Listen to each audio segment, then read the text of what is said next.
Hey guys, Harper here, and I know I just said my camera's broken, but you'll understand why. 1, the audio is bad, my microphone broke.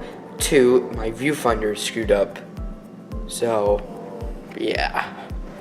I'm gonna quickly do this. So I'm gonna whip it back around and do this until I get into the door. So here we have the police box.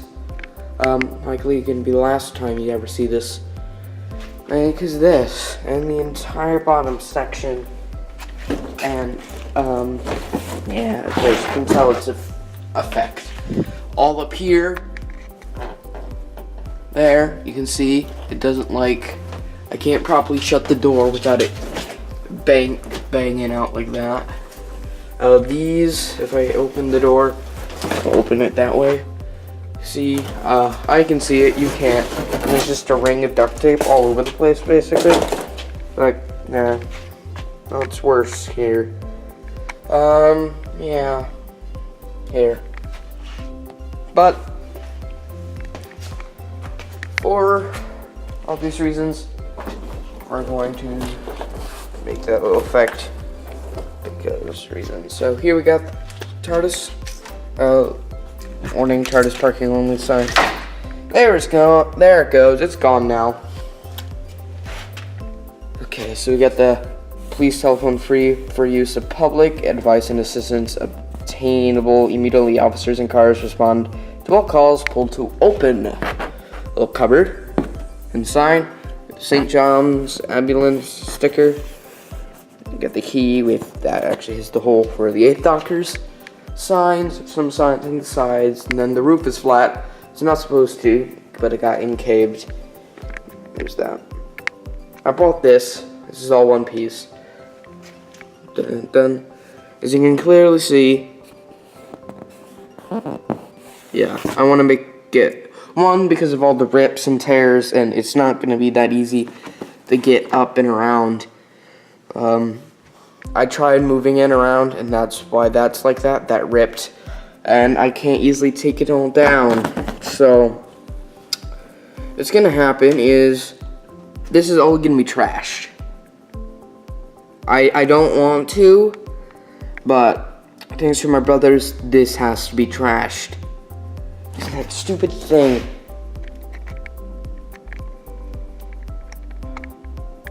Yeah, so in the series, I don't know. Maybe for episode 1 we'll try and salvage this, but rest in peace. Original exterior. So here we go. Okay, out the door. Here, the switch is somewhere. Where is it? All I have to do is do that. The ominous shape of the thing. I got this scanner, which is for that one. It's in my basement. Boop. I'm not gonna. You know about this. So, yeah. Here is some new little features. Turn these lights on. This is a spoiler right next. So, there are some slight changes to this, to the console from last time. Let me just change my white balance for a bit.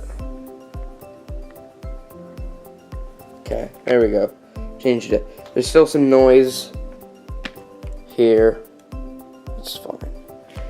It's fine for now, as I can't really do too much about that. So, what we have here, so there has been a few changes. Mainly, things have purposes now. This, and the proper time rotor, and, these stuff, and there's no more books, and you can obviously tell that because of how the slant is. Some panels, like this one, there's still that giant indent, but on the bigger panel. So we'll get to the time rotor later. So here we go, the external, wait. Here, look. Got a Tardis manual now. It's just a dollar store journal. So, there we go. The journalings are out of date. So, here we go. We got the external readout scanner. So, it used to just be this tiny screen, but now it's basically just that. So, we have this. I'm planning on to have this so it actually is readout. So it'll probably have the same like text sort of layout as the scanner on the 8th Doctor console. So still all these stuff. These probably will just mess with this. Turn the thing up here. Mess with the frequency and volume and stuff. So here we have the telepathic circuits. Here we go, we have the telepathic circuits, just contacts. I think the reason, well, in reality, I think these were just in the first Doctor set, and second, these were just random like balls that light up, and they had no real purpose. It was actually the spinning lights that did. It just a big ball with a light spinning around it actually did stuff. I'm planning on having some of these do with that. But because now these have actually have purposes now, I can't really do that other than like a couple. So I might replace some of them that are just useless. So here we go, the telepathic circuits. I think it was the 3 Doctors that actually had them. They called it that. Well, even this is the name of the modern. That's the modern control with the gels. But they were the contact bits that the Doctors would just, in that episode, would just go to, and some of the Time Lords. So here we got the sonic charger, nice, and the keyhole. All I know is MB and Homeland has this. There are some other. Jamin White has one of these, and I just added it in for reasons to get. Also, this is all the same stuff that they used in the 10th Doctor's console. Foam. It's just foam. Polyester. This is polyester foam board. I think. It's foam board. But, I think this is polyester in there. But the nice crackled in the way I'm trying to look like a mechanical growing objects, like the tree. It's supposed to look like a tree, but all these sorts of this and this sort of look like hourglasses, like thicker and like normal ones. But it's supposed to look like it's growing out and over, and then this. So I kind of think they should have just done this for a natural looking one. And with crack stuff, kind of looks like coral in a way. Well, coral doesn't really have cracks, I think. But anyways, so. Moving on to this one, so we have the light switch, which will activate all the roundels and make them light up, like later 4, all the way up to now. Scratch that. I don't think Jodie Whittaker's Tardis has any of those. So we got the shields, the stabilizers. Even though on the show, the red ones are the shields. In this, they both are the stabilizers. They both stabilize, so it does mess with the white balance. Here's the shields. This actually in the drawing used to be a speaker, but I made it into the shields. So it's just a clock and a puck light. Turn the clock and stuff. Then we got these just a bunch of light switches. They do stuff. So this activates some. Well, they don't do anything. They do stuff. They have purposes on the console as a fictional piece of equipment. So you got sonic charger, sonic intake. So if you're sonic, you want basically sonic screwdriver's broken. Pop it in there. Flick that switch. Then you hit this for a sonic order. So I want a new one. Takes a bit more to take the remaining piece and then shoots back up, even though there's nothing back here for it to really work, but It's bigger on the inside. So, here, this is recently been replaced, and the original one that was here is now over there because the one that used to be there broke, and I bought a bunch of white ones, and I didn't feel like a white one which with a bunch of black ones would fit, so I just put the white one by itself. So scanner, activate. Scanner, one LED brighter than the 3 LED ones. Got this one for $1, this one for $2. Exterior and interior door locks, not in that order, I think. We get a bunch of random ones that can do whatever I feel like.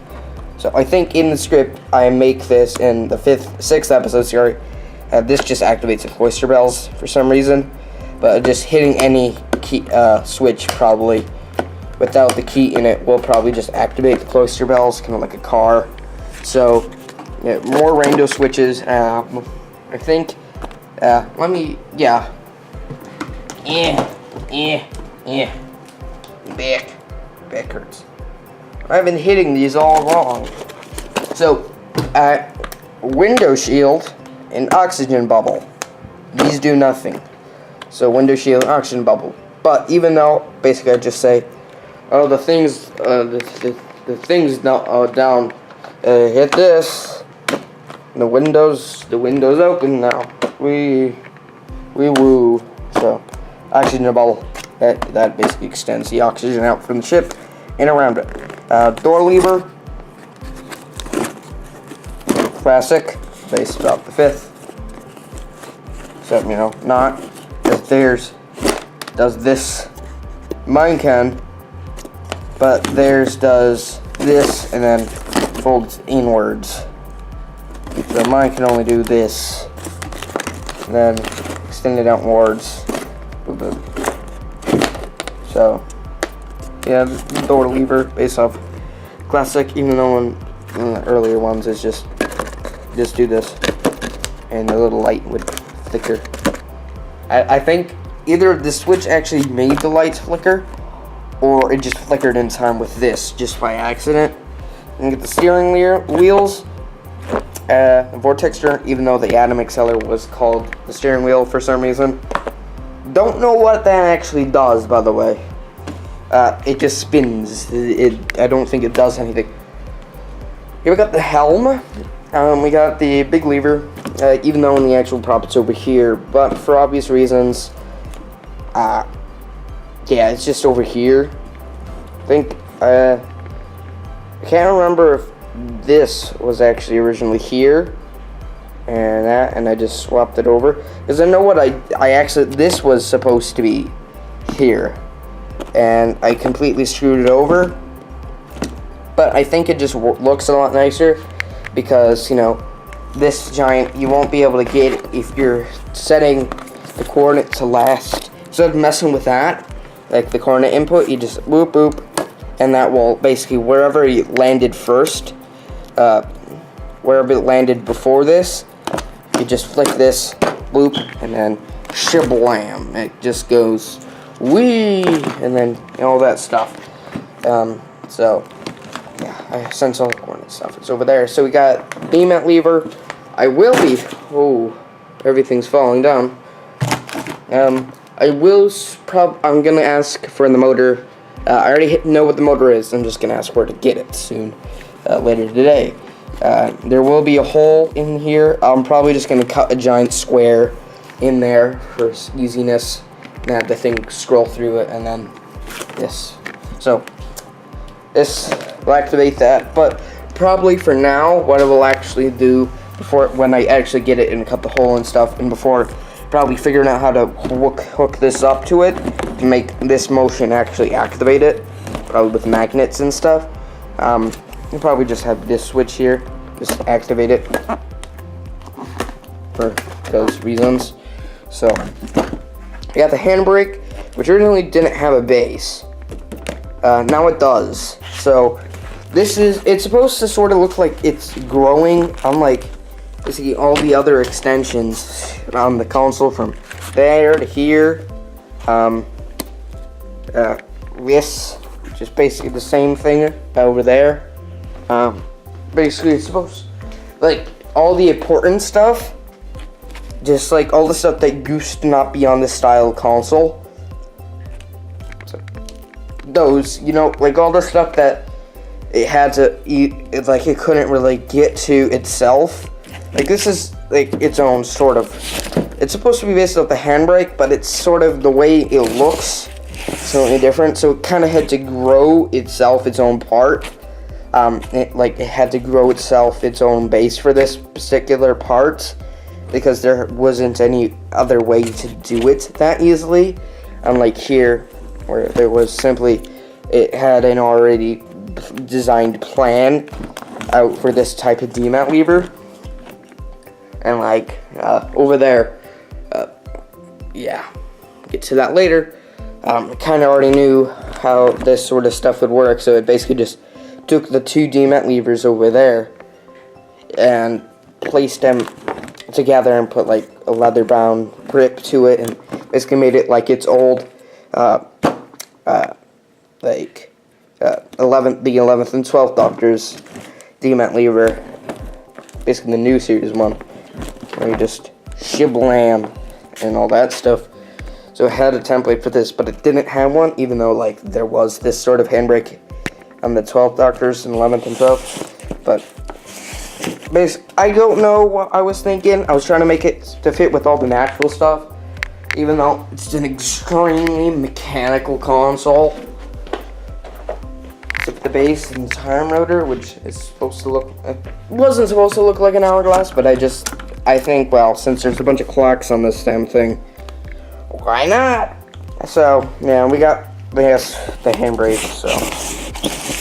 The base it's just painter's tape holding it up, duct tape cardboard ring thing, chunk of foam holding duct tape in it, and a hole for the pipe to go through. There's a lot of pipes for the big levers. You got this, which is a faucet, and then this, which is just a ring of pipe I made in class, in a building construction class.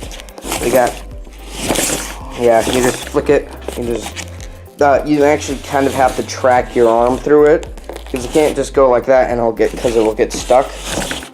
So you gotta kind of do that. So the handbrake. I already explained the fast return switch, and here is the drift. Nope. Yeah, that's what that was the rift taken. Give me a second.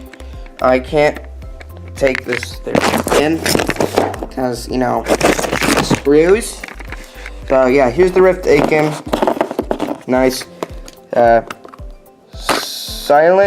Slow takeoff and silent land. But this is basically, because, you know, you see the Doctor constantly go like this and then whoop blam, and it still makes that noise, and every other Tardis makes that noise. So basically I just said that was just the metal. Basically that's just what the metal cogs and stuff are doing. Like all the metal and wires are like grinding up against each other to try and remove every single atom out from the exterior from the interior, which is another dimension. So there's just wires and stuff leading out through that door and just wrapping around from the outside and just like grabbing it and like shifting everything to remove the atoms and suck it into basically the interior, I guess, and then just shooting it out through the vortex and like regurgitating it. So that's what my idea for it. And then just so you don't hear that noise from the inside, you just boop, done. So it sounds really like, it sounds like it acts, since this is living, it kind of sounds like it hurts itself doing that, actually. So this, yeah. And also with the Doctor constantly hitting it, like, got a flat, and it's just like all that sort of stuff. So coordinate input, it's just taking the destination. You have a number code there, time set, electrical reconfiguration, and then the enter button. You also get a phone charger, which, fun fact, there's actually some cords in here that you can actually charge your phone on. They're really far in there, so I don't want to get them but there are cords just in there. They're probably going to be plugged up into the motor, like the big electrical cord that will be.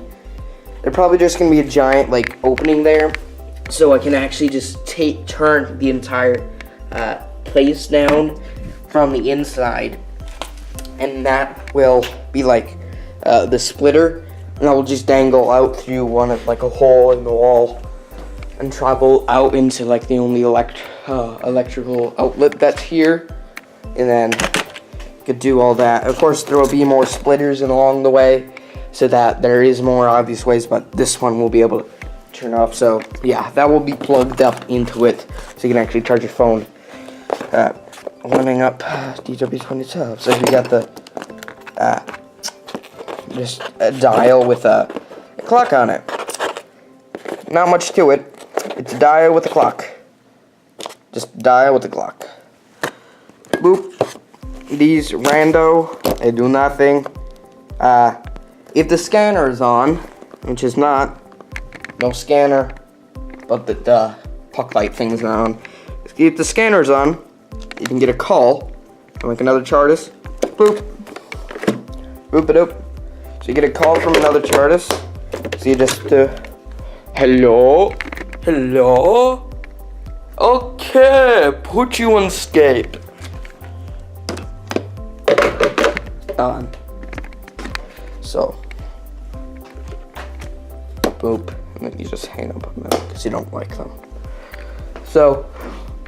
Here's that. Now we go on to this. The atom accelerator is not here.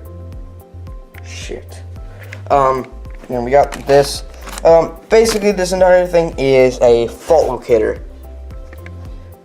That's what this is. Yeah. So. But of course, there's more controls. Like these do stuff when they're there. There's going to be switches, more dials here, and these do all this stuff for flight. Here's the first aid kit. Here's basically just a battery. Yeah, it's not really a battery, it's a puck light and a duct tape roll. But it's a battery. So, there's a battery in there, but this entire thing is supposed to be a battery. So, you got this. This will be replaced with a proper scanner. There's tons of scanners on this, I just realized. Totally by accident. This. Yeah, there also is a room in the script called the fault locator, even though this is just the fault locator. But basically, there is just a room dangled full of wires that I just have it so like, and basically my idea for that is just all those wires in the room is just like all the proper electronics that actually sense the issues, and there's a transmitter to this, to these lights, this, like all these issues, this, and like you can control it with this. Like this all is just a feedback from the actual fault locator. So basically, like the giant blue thing from the Dalek movie. So there we go. I got this. It's not finished. Yeah, I'll just steal some of the switches from mine and put it on here for filming. Here's the past Doctor's Tardis. That's what this is. I regenerate from him in this Tardis. And you can already see it's been crashed. Woo! We haven't filmed it because no time rotor. So, the D-mount levers. These are a pain in the ass. Because unlike those, unlike mine, where I could it's just really, unlike mine, where it's just really easy to figure out how to pull it and stuff, and like it actually allows me to do that. I wasn't as smart with this. As you can tell, it doesn't like to stay in one place, mainly probably because of the angle that it's at. Like it's extremely more angled than that, really because of its size. So luckily, I never have to deal with these two controls. My friend does, so he's going to figure those out. So, yeah, I'm not a good person. So, yeah, I'll probably cut to you when I get this. So, toodaloo. That's not my outro, some people said.